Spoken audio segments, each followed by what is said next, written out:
Hello everyone, today is 28th of February, now it's 15 to 10 in the morning Moscow time. I'm Levan Gudadze and this is my first update for the day in which I will share all the main news that are making headlines in Russian media outlets and Russian language pages on different internet platforms. There are quite a few very significant developments and news that I'd like to share with you for this moment. But before I start, let me make a little notice for our Rumble community. Point is that this evening, 9 o'clock Moscow time, I will have a last live stream with the Telegram reports on Rumble channel of mine. Unfortunately, this program, Telegram reports, was a failure. I have to acknowledge this.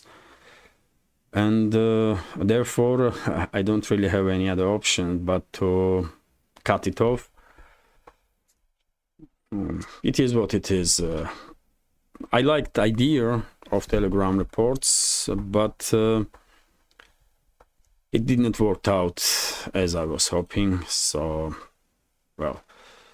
And that's been said, let's talk about news now. And I will start with short summary of the situation on Ukrainian battlefield. And according to Russian media outlets and Russian language military channels, there was no crucial changes on any of the sectors of the front line, although Russian local-scale offensive operations continue, of course. And for example, we have reports that Russian armed forces conducted successful local-scale offensive operation in the direction of Marfopol-Dachi area, which is on the southern eastern side of Gulyai Pole. And this Dachi area now is under full Russian control. Small area, by the way, just several streets with several buildings. But this news is interesting because maybe we have some indicator on our hands that well, something is in preparations in Zaporozhye sector of the front line. Maybe Russian scale, sectoral scale Russian offensive operations, who knows? But information is interesting because it's rare occasions when we hear anything about Russian military operations in Gulyai Pole direction.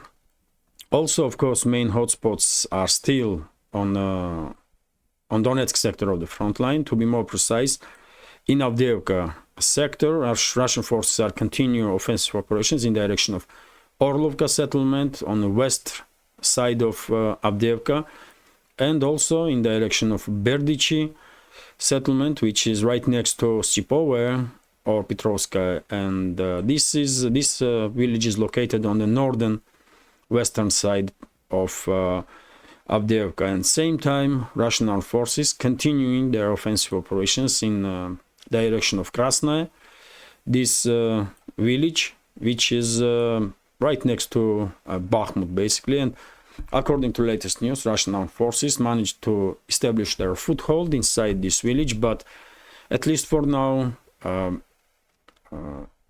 vastly this settlement is still controlled by Ukrainian forces, and one may get impression that Kiev regime somewhat managed to stabilize front line after losing Avdiivka and after chaotic retreat of Ukrainian forces from this city. Although if Kiev regime managed to stabilize front line only with very heavy cost, because, for example, according to Russian Defense Ministry's yesterday's report on progress of special military operation, just in the previous day, Ukrainian armed forces on Donetsk and Avdiivka directions, on these two directions alone, lost more than 900 military personnel and dozens of military equipment. So, even if Kiev regime managed to stabilize line of contact, only for a short time, I'm quite sure about it, and only with extremely heavy costs And this is it when it comes to short summary of the situation on Ukrainian battlefield. Of course, if you are interested in more detailed information about these local scale skirmishes, reckoning force operations and artillery duels and so on, I recommend military channels. They are providing great volume of information, of course, exactly on these detailed changes on a line of contact. I will continue with additional news, and we have RIA Novosti's report about statements that was made by Foreign Minister of France. And well, according to Stéphane Séjourné, that's a foreign minister, deployment or presence of Western forces in Ukraine will not necessarily mean participation in the conflict. Very strange statement, I will say that. This individual is trying to defend Macron. I can understand that. Yesterday, Prime Minister of France tried to do the same, and basically he repeated whatever Macron said about this deployment, possible deployment of NATO forces to Ukraine to protect Kyiv regime and not allow Russia to defeat Zelensky and his criminal associates. Well, Macron's statements was received very negatively worldwide, even among NATO member states. And I share on my Telegram, and I spoke about these reactions from NATO member states, for example, in yesterday's updates. So yes, French government is trying now to, I don't know, somewhat defend statements of Macron, but they are doing this very, very poorly. Of course, deployment of NATO troops into Ukraine, official deployment of NATO troops to Ukraine will mean participation in this conflict. There is no way around it, especially when Macron said that they're not gonna allow, they cannot allow Russia to defeat Kyiv regime. So not to allow Russia to defeat Kyiv regime requires military confrontation of NATO with Russia. Otherwise, what your troops gonna do in Ukraine? Watch how Russian forces are advancing. I mean, they are on some kind of, I don't know, camping there, or what? So French government is in big mess, by the way. Big mess. It's hard to really take them seriously. But anyway, of course, this topic of possible confrontation, full-scale confrontation between Russia and NATO was the main topic yesterday in the media here in Russia and worldwide. And it is still main topic in Russian media. And we have statement from head of Russian parliament, Vyacheslav Volodin, who basically stated that Macron is dangerous for French citizens. And he is absolutely correct, because by provoking or pushing this narrative of direct confrontation between NATO and Russia, of course, Macron is endangering citizens of France, because everyone should understand that conflict between Russia and NATO would not be with conventional weapons only. And the former Russian president and current deputy chairman of Security Council, Dmitry Medvedev, was quite clear about it just about a week ago, when in one of his statements he make a comparison of combined NATO military force, combined NATO economical might, industrial might, combined NATO military force, and the population of combined population of NATO and Russia.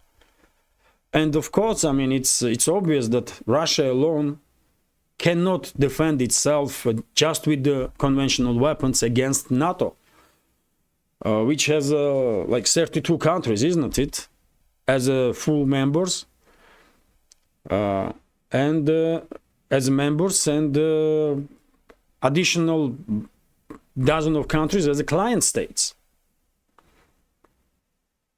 So it is obvious that Russia, in case of confrontation between Russia and NATO, Russia will have no other option but to use nuclear weapons, because Russian statehood will be in danger, under an existential threat.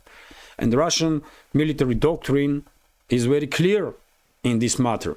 If Russia's statehood is in under existential threat, then government is have to use nuclear weapons to protect country. So if some people, some high-ranking officials or militaries in West, collective West, are thinking that war with Russia, NATO's war with Russia, gonna be only with conventional weapons, they are mistaken. They really are mistaken. So yes, Volodin is absolutely correct. Macron is dangerous for French citizens also. For everybody, but for French citizens also. And I'm kind of really disappointed and little even surprised that we did not see some demonstrations in France with the demands Macron to resign. Because it's obvious that Macron and his government, they are incompetent and extremely dangerous people. But anyway, let's continue. And RT's report here that senior Russian senator also commented on Macron's statements, and he said that potential deployment of NATO troops to Ukraine will lead to a catastrophic scenario and could be interpreted as a declaration of war on Moscow. Top Russian Senator Konstantin Kosachev has stated, and who can argue with him? Of course, if NATO will bring troops into Ukraine, it will be interpreted as a act of war against Russia, because as I said, those NATO troops, not gonna be sent into Ukraine for camping, isn't it? They're gonna try to defend Kyiv regime, and in that case they will end up in direct clashes with Russia. So yes, it's and by the way, there is two very important point is to make, that if Macron was saying that they have to protect just, let's say, Western Ukraine, and if he was saying that NATO forces will be deployed in Western Ukraine, that's whole another story.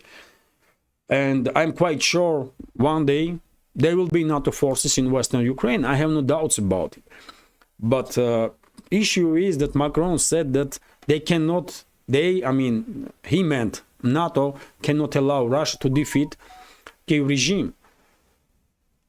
And that's a different situation, because if NATO will try to protect Kyiv regime, that will mean that NATO troops would not be stationed just in Western Ukraine. They will move further eastwards, which will, of course, at some point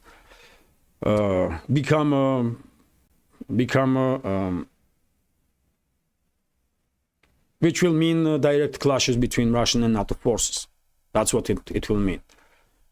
Otherwise, I was, I guess, one of the first commentators who was saying, maybe even first, by the way, because I'm talking about this for years and years, way before I had any channels on YouTube. I was saying for years that if Western ruling elites will provoke conflict in Ukraine, then this conflict will end with full-scale disintegration of Ukraine, and Russian side will establish control over the entire Ukraine with the exception of Western regions, because Western regions will be occupied by NATO member states. So, if Macron was talking about just Western Ukraine, nobody will care that much. But because he said that they have to protect Kyiv regime, they cannot allow Kyiv regime to be defeated, that's a whole another story. And that means direct clashes between Russia and NATO, which in its turn means nuclear exchange. And I don't think very many people in this world are in favor of nuclear exchange between Russia and NATO. But anyway, let's continue. TASS news agencies report, by the way, that according to Financial Times article, high-ranking European bureaucrat, high-ranking European official told Financial Times that well, NATO troops are already present in Ukraine, and our special forces are already present in Ukraine, and Macron's statement was attempt to legalize their presence in Ukraine. Okay, but yet again, this high-ranking official in Europe, unnamed official, by the way, is very much mistaken, because one thing is to deploy your special forces, your secret services officers and your military personnel under disguise of mercenaries. That's one story, because you have a plausible deniability on your hands. And of course, we all know that the United Kingdom has its special forces and its militaries, including high-ranking officers, into Ukraine, and many of them died. Over 100 of them at this point, I believe, have been killed during these operations, including, by the way, high-ranking officers of United Kingdom and fighters of SAS units, SAS Special Forces units. And we know this because, according to a number of reports, during one of the exchanges, and there were several instances even, Russian side handed over to Ukrainian side bodies of killed SAS fighters, killed in action, SAS fighters. So we know this for sure, but those SAS fighters were on the battlefield not with the British insignias of British Army or SAS.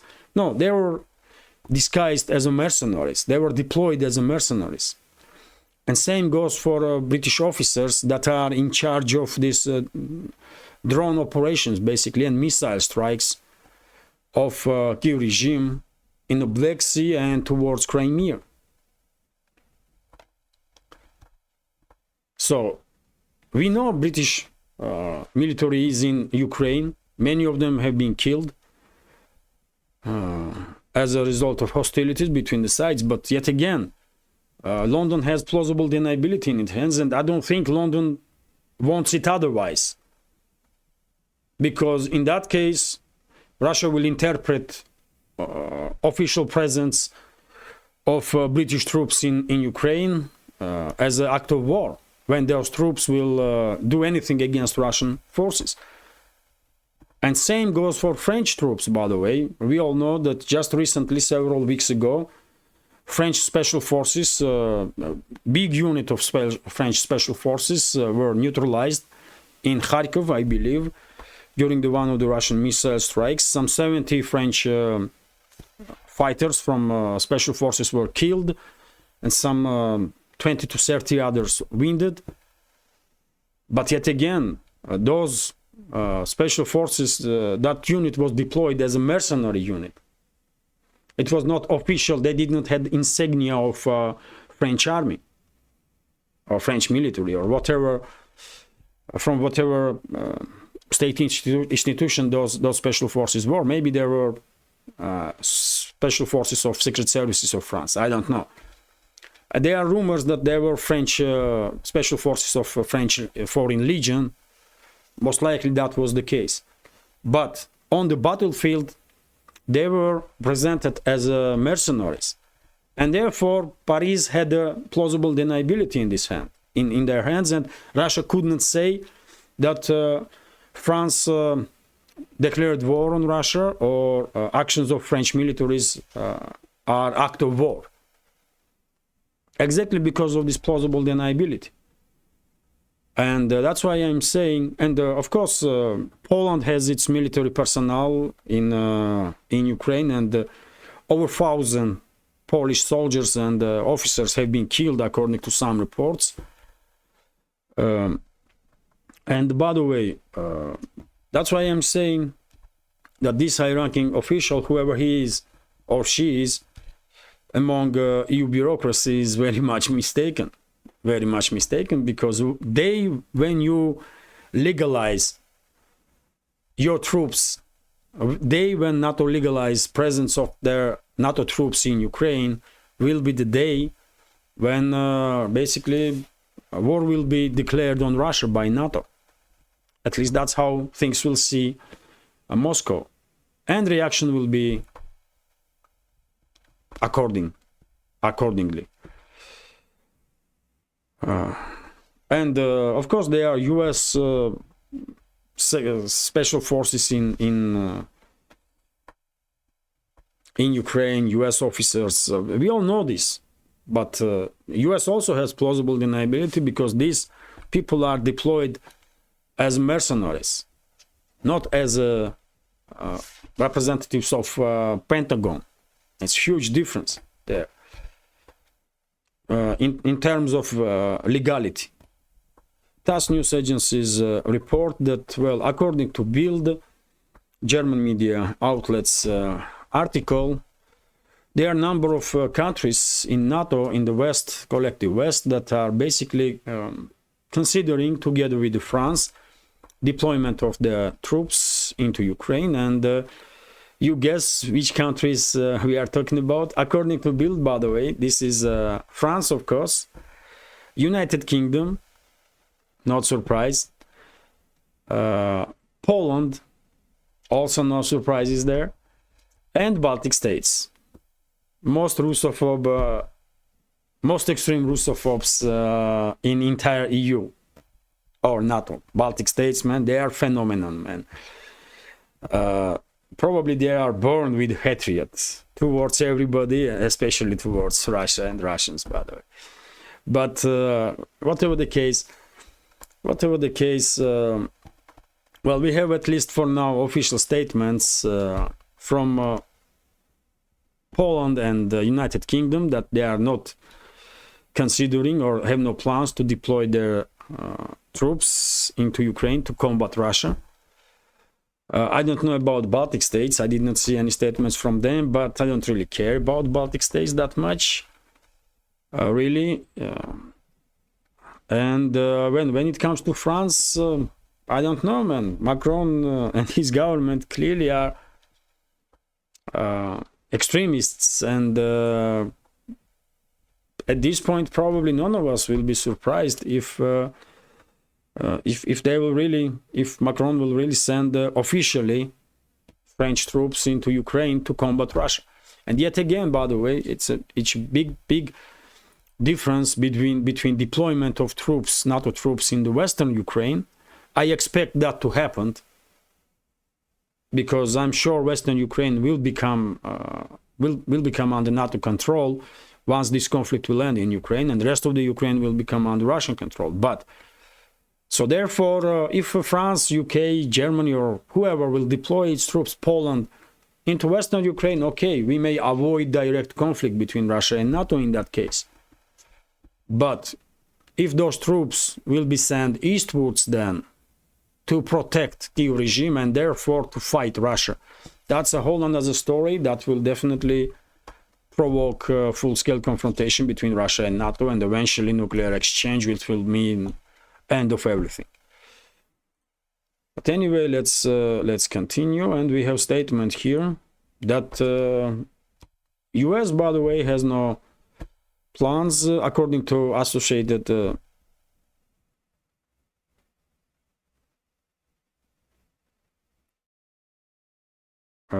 IFP. What media outlet is that? IFP. I don't know what, or I may not remember. Whatever the case, man. So according to this report from NIA Novosti, USA US will not send its military personnel into Ukraine. This was reported by IFP, based on press secretary of National Security Council of White House, Adrian Watson. So yes, we have official statement from US also that Washington, at least for now, has no plans to deploy its military personnel into Ukraine officially, yet again, officially, because unofficially as a mercenaries, US military personnel and special forces are already operating in Ukraine, and number of them have been killed during this conflict, like French militaries, British militaries, Polish militaries, and militaries of number of other countries, Germany and so on. RIA Novosti's report, by the way, that since the beginning of special military operation, according to Süddeutsche Zeitung media outlet of Germany, since the beginning of special military operation, Kiev regime lost more than 20 Leopard 1 and Leopard 2 tanks. Very low estimate, undoubtedly.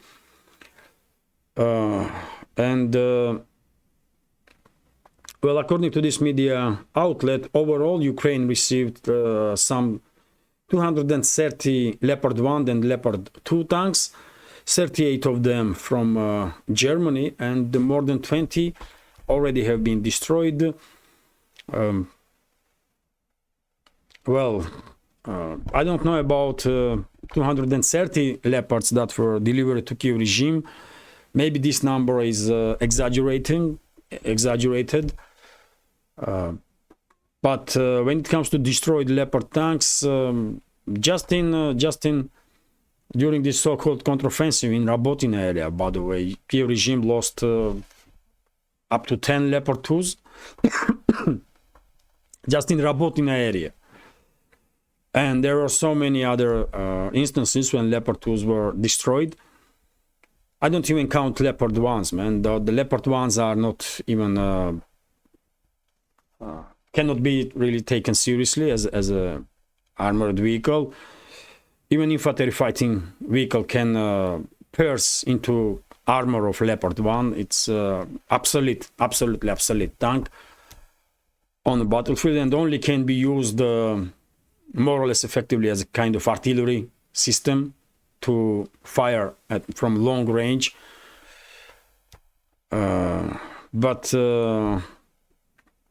I guess this topic in Germany has become relevant now. Losses of Leopard 2s and Leopard 1s because of recent development when US Abrams tank was destroyed, and maybe German some people in Germany probably was even glad that Abrams tanks was destroyed, because at least for now it was German Leopards from the Western made battle tanks. It was usually German Leopards that were burning down. There was one instance when the Challenger was destroyed, British Challenger 2, and after that we did not see any Challengers on the line of contact. And now, yes, one Abrams was burned down, and I guess many people, including in military-industrial complex of Germany, probably were glad that finally it happened, and not just German Leopards are burning in the fields of Donbass. Anyway, let's continue. RIA Novosti's report that King of Jordan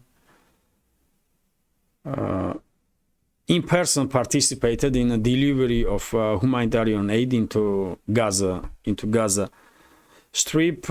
Very different reports, very contradicting reports about Israeli-Palestinian conflict. But, yesterday, probably all of us see a statement from Biden, these videos that were circulating on internet, when Biden said that maybe towards end of this week, some ceasefire will be achieved between Israel and Palestine, which will be great news, by the way, of course, which will be great news. And let's hope sides will manage to end this hostility and to start moving towards some political solutions. That will be best decision, of course. And maybe personal involvement of King of Jordan, personal participation into deliveries of humanitarian aid is also somewhat indicator that there will be some ceasefire between Israel and Palestine. RTs report that Russian security chief visits Cuba. So Russia and Cuba are continuing to deepen bilateral ties. The Russian Security Council press service reported on Tuesday, following Secretary Nikolai Patrushev's arrival in Havana. Cuban President Miguel Diaz-Canel welcomed the senior Russian security official in the capital on Monday. The two discussed issues of practical cooperation in the fields of security as well as the economy and the culture, the consul's press service stated. Well, this is interesting because if you remember, just about 2 weeks ago, Foreign Minister of Russia was Sergei Lavrov was visiting Cuba, and now another Russian high-ranking official is in Cuba, Nikolai Patrushev, chairman, head of Security Council,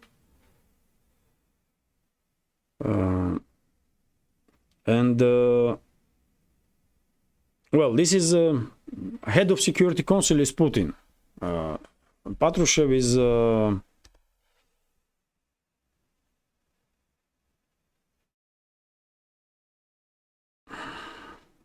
a secretary. Yes, he is a secretary of Security Council. Anyway, high-ranking Russian official. And by the way, if we take into account recent development between Russia and Western ruling elites, well, whenever I see this type of informations about visits of Russian security officials, especially into Cuba, I always think about possibility that maybe Russia and Cuba will sign agreement, and Russian military bases will appear in Cuba. Maybe even nuclear weapons will be delivered to Cuba. Maybe, theoretically, by the way.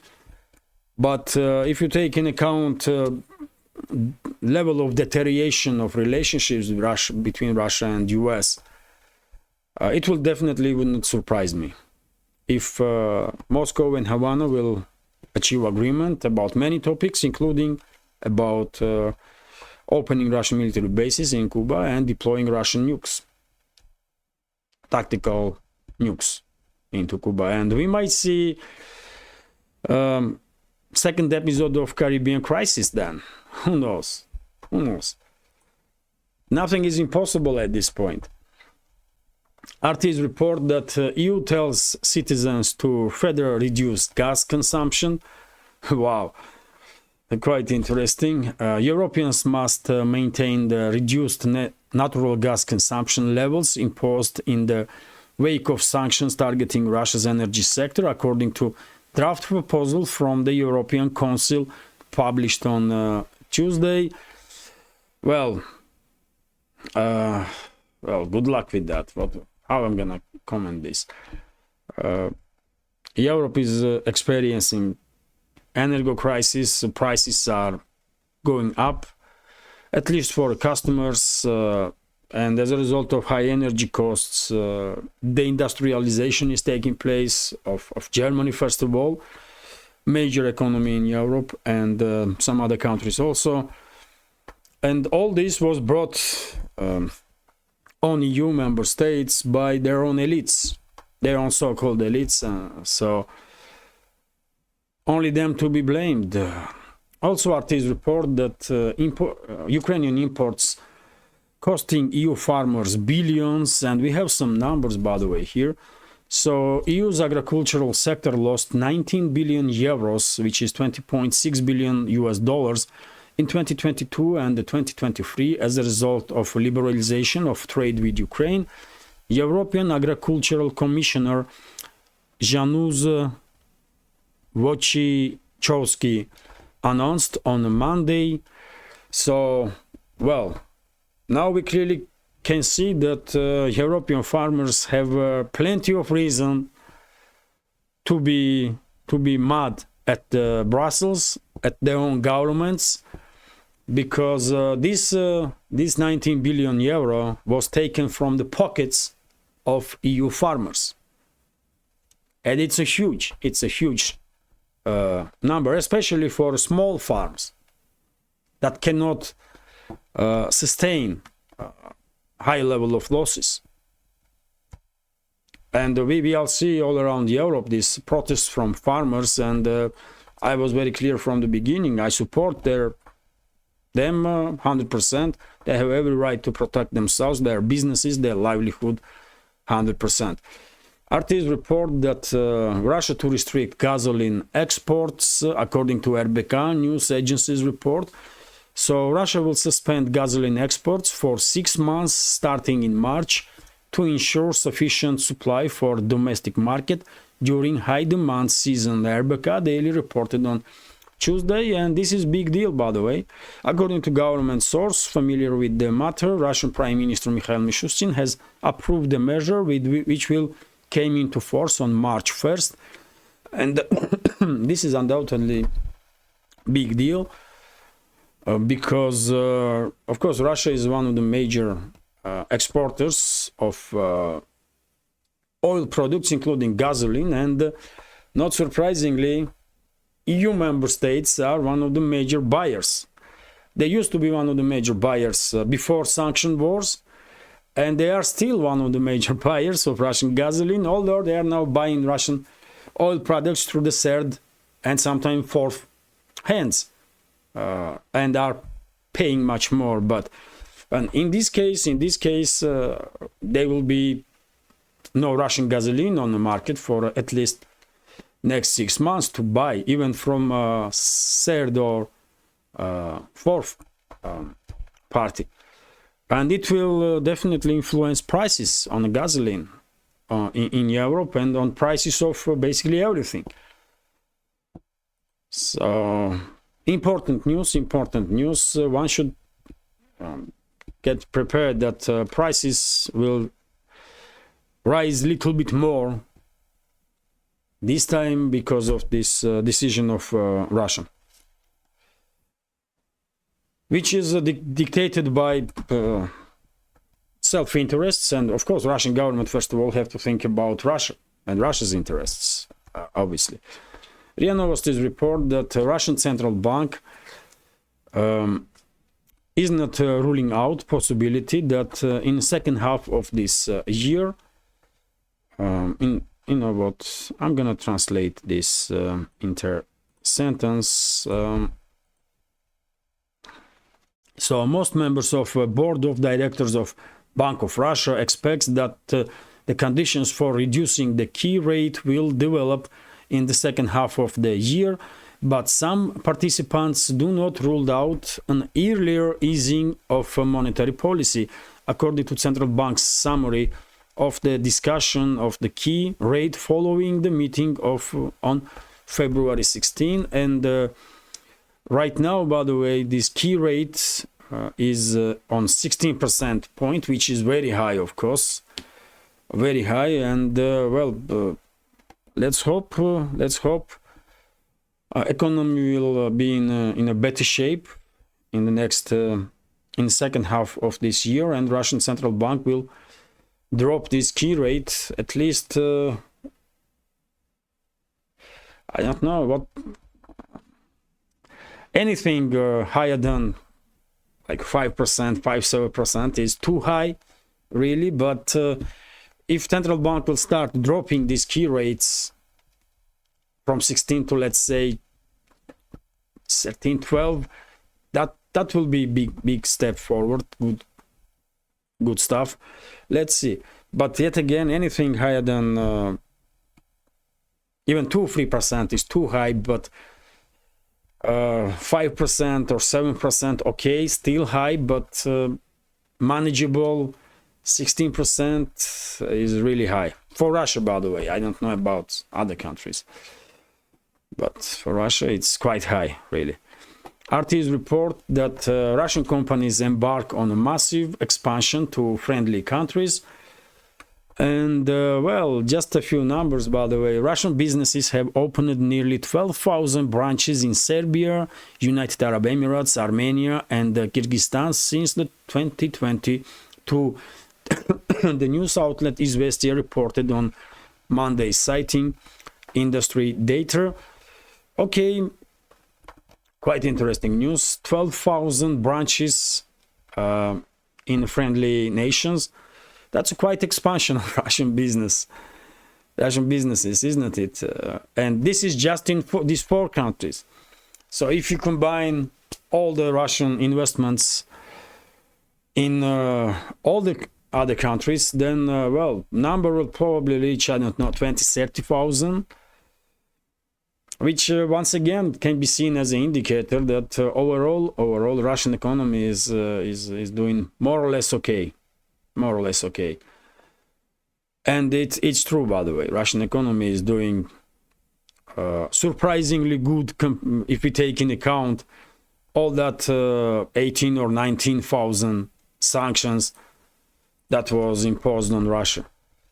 And well, I will end this update on this positive news about economy, and well, hopefully you will find this update interesting, and if so, please and informative, and if so, please click that like button and leave some commentary just about anything, any topic. That will help me to deal with algorithm on both platforms, YouTube and Rumble, to reach wider audience. And for very same reason, if you can, please share links to my videos or my channels with your friends on any of the platforms that you are using actively. And if you think this channel and my work is useful, interesting, informative, and deserves to exist, or deserves to have a place, please consider to support with small donations through PayPal, buy me a coffee, or by subscribing to my Patreon page. You can see links on this video in the description box or in the pinned comment. This is it for now. Have a great day and take care.